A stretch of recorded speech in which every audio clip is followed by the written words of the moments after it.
and it looked like Michael Jordan trainer has shared his thoughts about Caitlin Clark's injury and how he was able to transform MJ into the player we love today. You guys, that Caitlin Clark more than likely is going to miss yet another game. Now, many people has been speculating about her going to see other doctors, claiming that, the injury could be worse than what it is, but at the end of the day, it is what it is. Now, I've been a strong advocate, me and one other person, about this Caitlin Clark adding this muscle to her body very quickly. The recent fervor surrounding Caitlin Clark's health, coupled with commentary from legendary figures like Michael Jordan's trainer, truly highlights a fascinating and frankly concerning dynamic in professional sports. What's truly perplexing is how a relatively common athletic setback has spiraled into a national debate, igniting fervent speculation among fans. This isn't just about a groin strain, it's about the intense scrutiny and almost desperate need for a definitive narrative surrounding a transcendent talent. The sheer volume of online discourse, particularly from a fan base already on edge, signals something deeper than mere injury concern. It's a collective anxiety about the sustainability of this phenomenon. Let me ask y'all something. How come the NBA and these high profile Hall of Famers, Hall of Fame trainers, Hall of Fame coaches, they more concerned about my precious CC than the WNBA? You hear me? It just don't make sense to me. I don't think they really just understand what's going on. They don't appreciate her. She don't need them. They need her at the end of the day. Am I right or am I wrong? I'm waiting. I know I'm right. Her on-court dominance before this announcement was undeniable. She wasn't merely performing, she was reshaping the game with audacious long-range bombs, fearless drives, and pinpoint passes that defied belief. To suddenly pivot to a narrative suggesting she needs an extended absence because of groin soreness feels incongruous with the electric, seemingly unhindered play we just witnessed against international competition. The official messaging around this situation demands a critical eye, especially when juxtaposed with visual evidence of her playing at an elite, uncompromised level. It raises questions about the transparency of information and the real reasons behind such an abrupt shift in her playing status. Trainer did speak about Caitlin Clark actually putting on muscle, and he compared everything to Michael Jordan, how he was able to help him overcome his injury. So if you guys didn't know, MJ, his second year, because the NBA used to be just as physical, or if not more physical than the current WNBA. Now, the referees wasn't as bad. These are probably the worst referees we have seen in all of basketball ever, bro. Now, with all that being said, the homeboy over on Twitter, Mike, he put together a collection of tweets kind of breaking down his thoughts as well about this whole situation. He stated, "This is what I mean when I say I think Caitlin Clark adding a lot of muscle so quick may of impacting her mechanics, thus leading to so many soft tissue injuries." It's almost comical to observe the overnight transformation of social media users into self-proclaimed medical experts, confidently diagnosing complex musculoskeletal issues from afar. This widespread armchair orthopedics stands in stark contrast to the WNBA's official injury reports, which lean heavily into vague generalities like lower body soreness. This lack of specific detail isn't just frustrating, it actively fuels a cottage industry of speculation and conspiracy theories. The deliberate opacity creates a void that fans desperate for information about their new superstar are all too happy to fill, turning a medical update into a Rorschach test for public interpretation. Is it about Caitlin Clark? She's got it. She's got swagger. She's got, if you will, balls. She's tough, she's shrewd, she's not a good passer, she's all-time great. And she makes logo threes, and she makes them beautifully. She jump shoots the way Steph does from the logo, where she's not feet on the floor pushing set shots. She goes up, holds it, and flicks the wrist, and has incredibly underrated strength. She's just got all-time it factor. She's doing things on a nightly basis where you sit back and say, oh, she's selling them out like crazy. That's Jordan-esque. What's truly telling is the disproportionate engagement from figures outside her immediate league. When NBA veterans and analysts are more vocal and express more overt concern about Caitlin Clark's status than the very organization she plays for, it speaks volumes about where the real value and attention currently reside. Her singular ability to captivate an audience, even when sidelined, clearly outperforms the collective draw of many active players. This disparity creates an awkward strategic dilemma for her team, who appear almost resigned to playing without their main draw, as if her absence is just another day at the office, rather than a catastrophic blow to their competitive relevance and the league's burgeoning visibility. Your guys' opinion, do you feel like Caitlin Clark gets kind of targeted at some of these games, or it's just basketball? Yeah. So she get targeted just like Jordan got targeted. It's a privilege. You're the best player. The Jordan rules. They had the Jordan rules. When you're so good, yeah, you're gonna get targeted. It just is what it is. Absolutely. Like, come on, man. You gotta, like, when you at a disadvantage, like, I feel like, just like boxing or something. If you fighting against the best, you gotta do something and junk it up.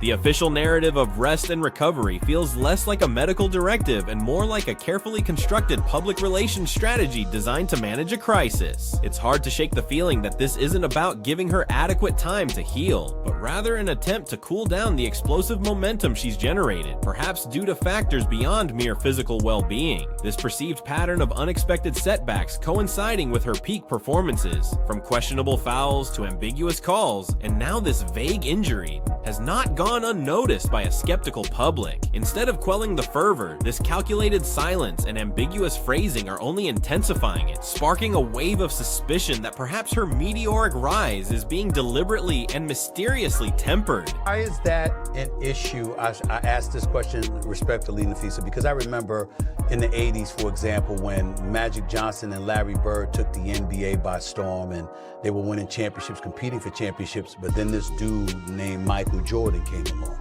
And Michael Jordan came along and he wasn't yet winning championships, but his popularity was so astronomical that the NBA practically marketed everything they could around this guy.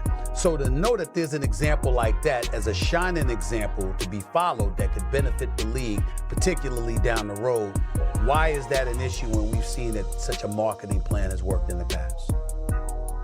I don't think it's an issue. I do think Caitlin's a star. And like I said, people want to see her, and we are trying to grow the league. Like, you need to. Consider the stark contrast in how a male superstar of equivalent impact would be treated in the NBA. They would be encased in a medically advanced cocoon, benefiting from every cutting-edge treatment imaginable, driven by a league-wide imperative to preserve their investment. Yet, for a player of Clark's magnitude in the WNBA, the response seems to be a minimalist update, shrouded in silence, suggesting a fundamental undervaluation of her unique league-altering contributions. This stark difference in approach isn't just an anecdotal observation. It highlights a systemic disparity in how elite talent is nurtured and protected, and it raises serious questions about the WNBA's long-term strategy for its biggest draw. I'm just saying, I'm calling it how it is. Hey, that's Nike material. We ain't talking Reebok. We ain't talking about Shaqs. We ain't talking about them type of shoes. You hear me? We ain't Reebok. You hear me? We talking about the CC effect. Caitlin Clark. Without her, nothing moves. It just makes me so upset. Like, see, people like me who appreciate the game, who have played the game and know what the game supposed to look like, understands my precious CC, Caitlin Clark, and the meaning of.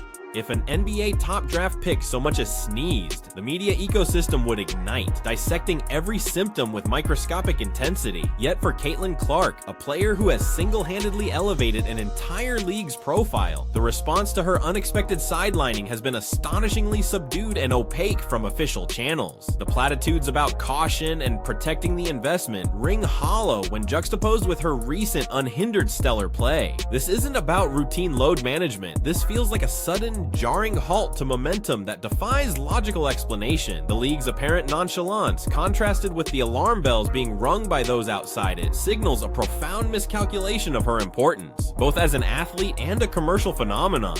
Matt's right. I totally agree with him. And I agree, this is just rookie hate. They did this to Michael Jordan. okay? This is what when you are a hot shot rookie, and she hasn't totally dominated the league, obviously, she hasn't dominated at all, but she's putting up great numbers for a rookie. But Jordan came in averaging 28 points, and people were physical with him. We know he got iced out of the All-Star game and stuff like that. So this is normal. It's oddly, the WNBA looks more physical than the NBA at this point. But Matt is right in that, like, look at Aaliyah Boston. I think she should have, stepped to her, and you do protect your teammate.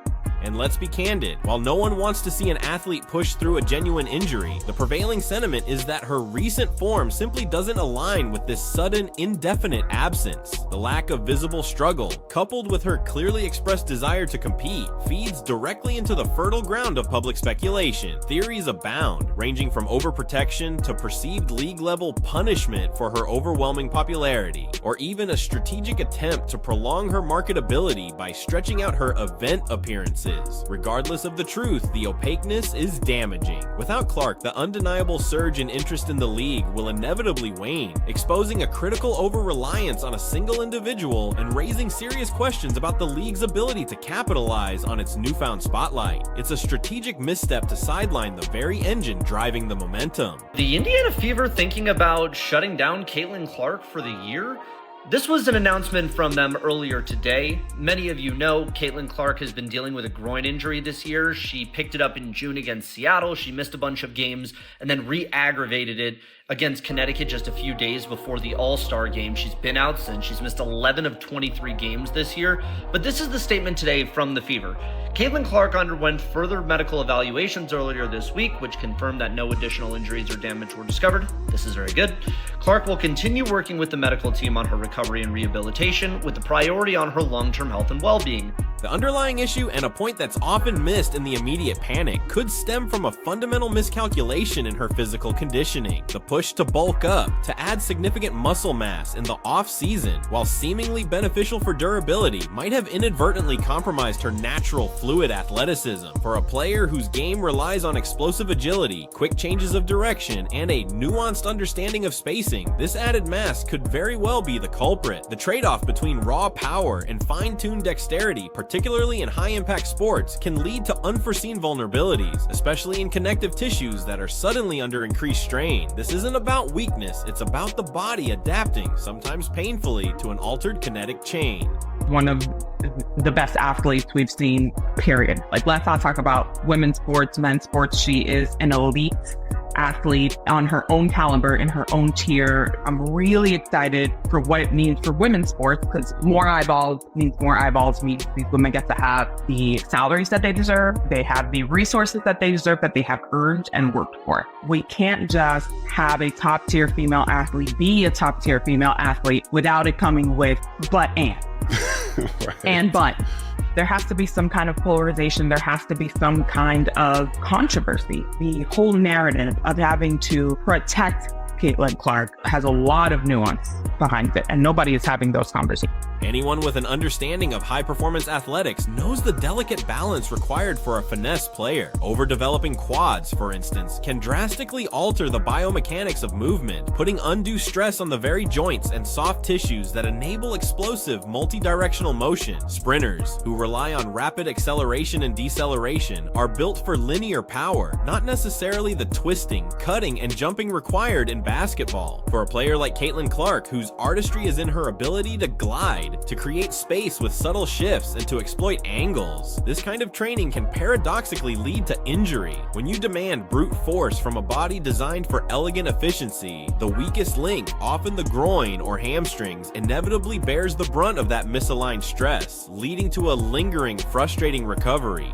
Clark, the Michael Jordan of the WNBA. On or off the court, she is changing the culture of the WNBA. A paradigm shift is upon us in the WNBA, and named Caitlin Clark is that new paradigm, and whether she is leading while on the court or off, things are changing. As was Michael Jordan when he first came into the NBA, he ushered in a new culture. Let's just say Jordan and Clark share one simple design concept in common when it comes to playing the game of basketball: neoclassical. Jordan played the game in its traditional format, yet placed a brand that stuck.